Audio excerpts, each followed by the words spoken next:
हाय, hello, नमस्कार. आशूच्या mini ब्लॉगमध्ये तुमचं परत एकदा स्वागत आहे. मी ना सकाळी उठले, फ्रेश वगैरे झाले आणि लगेच ना शिव पण उठला होता माग त्यानंतर लगेच ना भाजीला गवार वगैरे निवडून घेतली आणि किट्टू पण उठून खाली आला होता. तो ना शिवच्या हातातलं पडलं होतं ना काळं मनगट, ते घेऊन आला होता खाली आणि त्याच्या हातात टाकत होता. भावाभावांचं प्रेम पाहते. आज ना खूपच दिवसानंतर ना रांगोळी काढली होती दारात.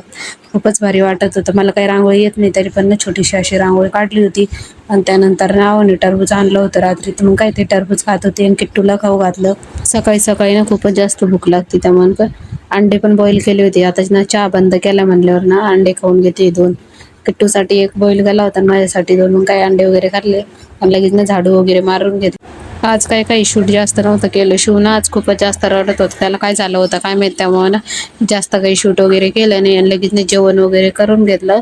आणि आज ना मला कपाट आवरायचं होतं. कपाट ना खूपच अस्तव्यस्त झालं होतं, त्यामुळे ना म्हणलं आज ना कपाटच आवरा म्हणलं. काम पण लवकर आवरलं होतं, त्यामुळे कपाट आवरायला घेतलं होतं आज. फायनल लुक असा काही होता. असं वाटतं की 5 मिनिटातच घड्या मारल्या असं, पण मला ना हे 2-3 तास लागले हे इतक्याशा कपड्याच्या घड्या मारायला.